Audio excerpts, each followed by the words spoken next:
Greetings and salutations to you all once again. It is I, the Ravenous Spectre, and we have a little bit of a pickups video to do here once again. Deals, deals, deals. You know, because I'm always a deal-looking type of person, collector, whatever. But anyways, the first thing I want to show here is something really unique that I have never seen before. It was $5 at Goodwill. I checked it all out. It works good, everything like that. It's a standard definition TV. It's a small one, but I actually dealt with a small HD TV for a long period of time before I got a larger one. So small screens really don't bother me. I mean, heck, I play handhelds too. So small screens really don't bother me as long as they're working okay. And yeah, it's a TV, and it is a Batman TV for $5. Batman TV. The only thing that's really Batman about it is the buttons on it for the volume and the channel.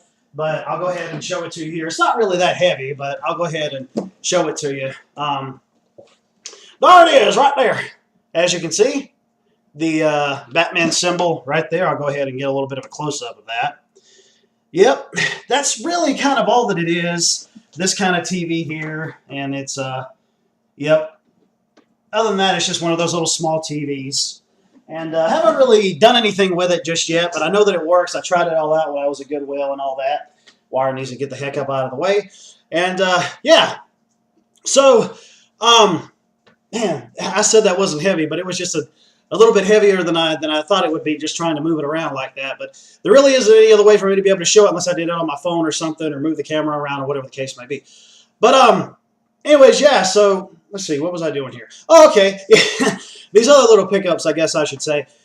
These other three here, one of them I got at Goodwill, once again, and is an Xbox 360 controller, because we could always use more controllers, you know. But for $6, you can't go wrong. It had batteries in it. I tried it out. The batteries didn't work.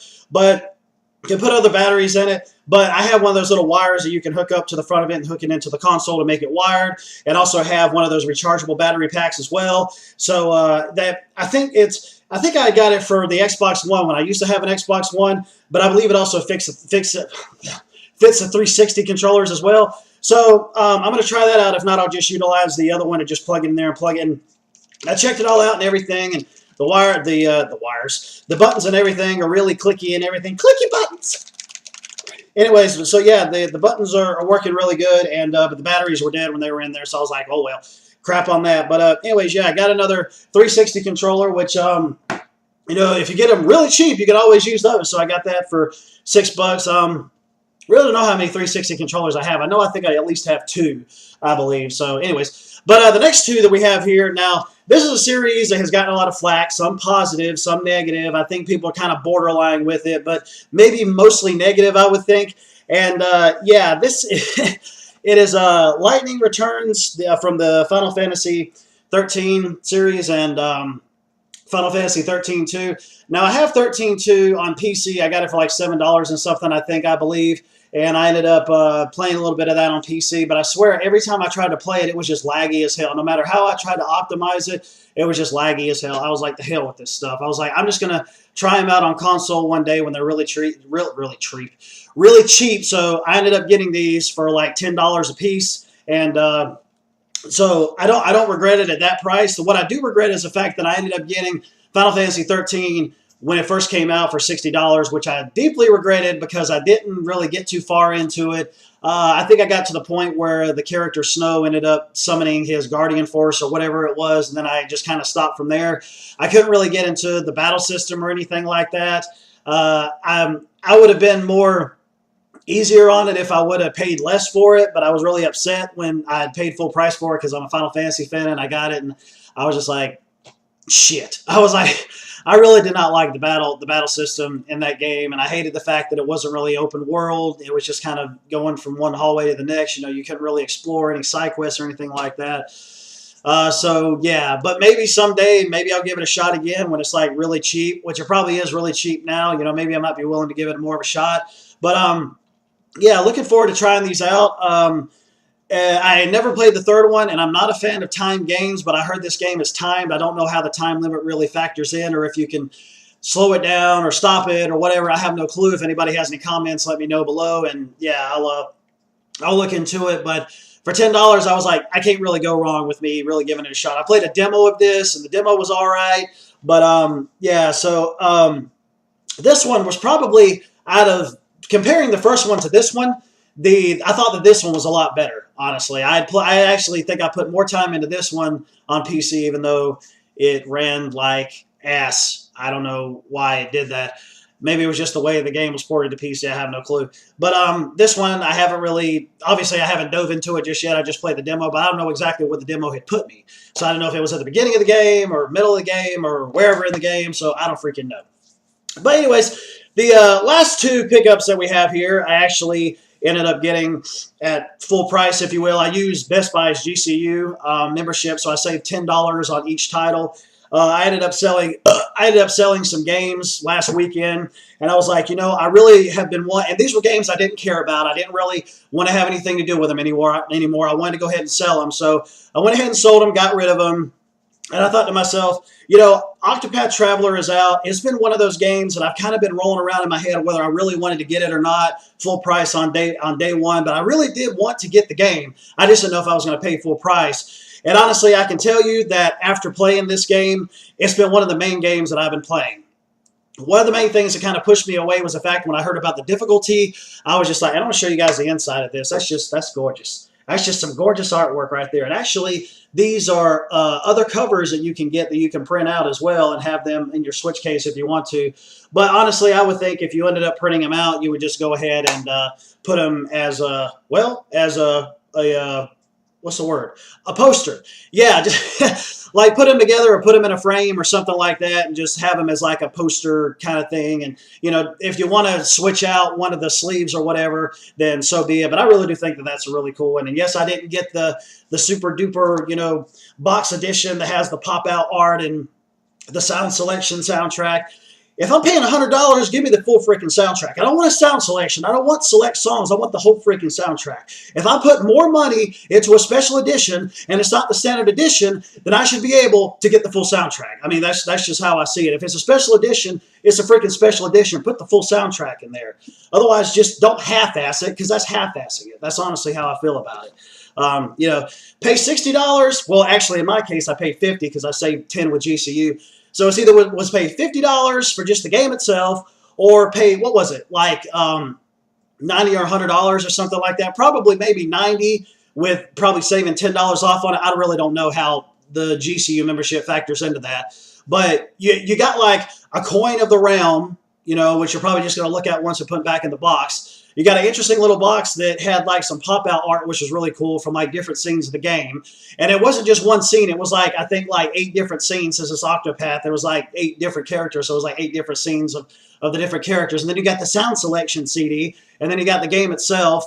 And I think you also ended up getting, I think it was like a cloth poster on one side. And on the other side, it was like a cloth map, which was, you know, that was really cool too. But no, it wasn't enough to factor in for me having to pay that much to be able to get that edition. So I just settled for the standard edition, and I'm very happy with it. But the thing is that there's been rumors about this has been selling out really, really fast, and like Square Enix didn't know that the demand was going to be really high for it apparently. So they're trying to get more physical copies out, which I really do think that they should have done in the first place, considering a lot of people have really been wanting it and really have been talking about it ever since it was announced.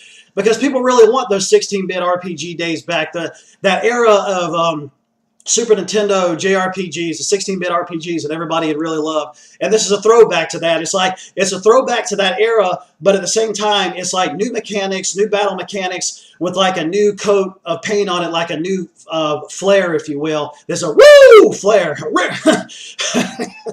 The limousine riding, jet flying, limousine riding, jet flying, kiss stealing, wheeling dealing, son of a gun, known as Octopath Traveler. Go get it now for Nintendo Switch. Don't give out to that digital BS. Go ahead and see if you can find a physical copy, because as far as I'm concerned, physical still rules over digital, and I'm not arguing that.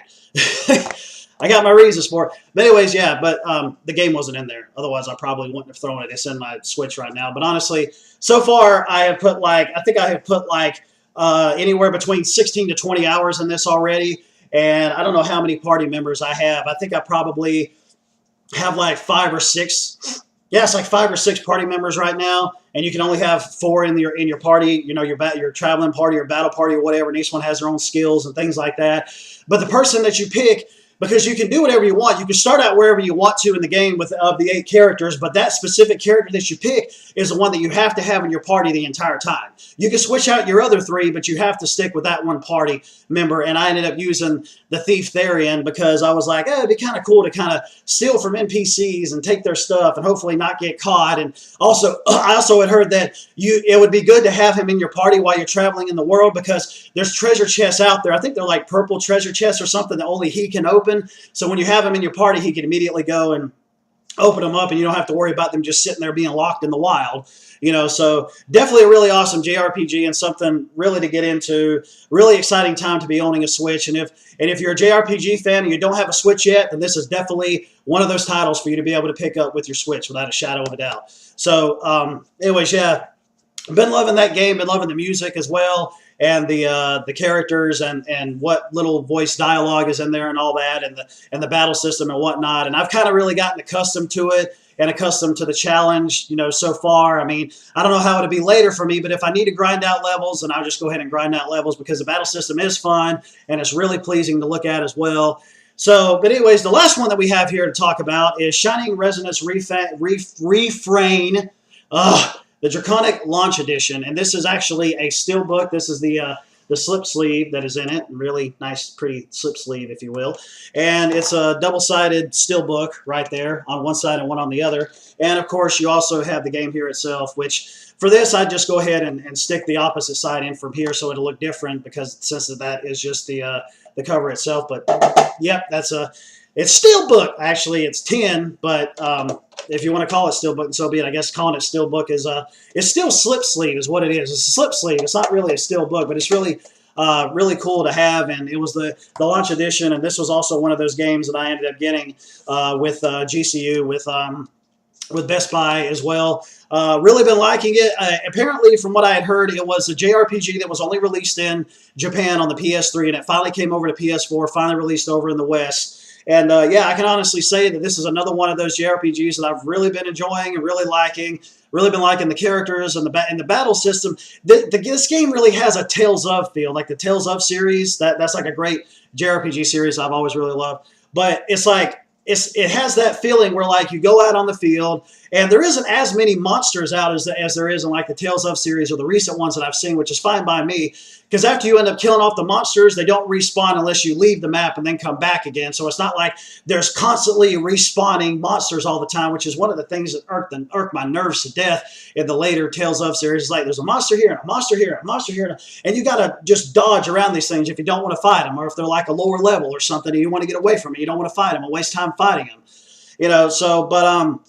Anyways, really been liking it, really been liking the story so far and the voice acting and the characters and the graphics and everything. And yeah, it does look like a upgraded, upscaled, remastered PS3 game. But obviously, I mean, never played it because it was only in Japan, supposedly. And so now seeing it like this, I'm just like, oh yeah, it's just a great game. I mean, it really is. But the thing is that there's also like this like dating type of system or relationship type system you can have with your party members. I don't really know what that's going to grant you or anything like that, but I'll just have to see as time wears on as I try to get closer with my party members and see if it gives me stat boosts or other boosts or party boosts or booty boosts or battle boosts or hoopty boosts or what the hell ever. But the fact of the matter is if you guys are also looking for another really unique JRPG, then definitely end up picking this up. This is on PS4, Switch, and Xbox One, I believe. I think it might be also on PC. I'm not really sure. But definitely one to look out for. Nothing else special came in with the launch edition. It was just the steel slip sleeve and the little slip case that ended up coming in. But yeah, 2 great JRPG. Actually, this is almost like pretty much a JRPG episode.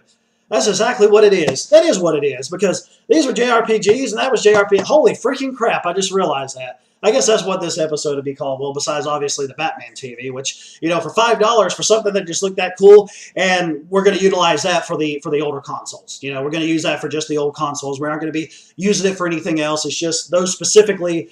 And yeah, always good to have one of those extra, because the one you see right behind me here with the N64 that's hooked up to it was like $7 or something like that. It's a little bit bigger than this one is, but heck, you can't go wrong with having one extra one on hand in case something would happen to that one. But anyways, I will go ahead and I will end this like I always do. Later, taters.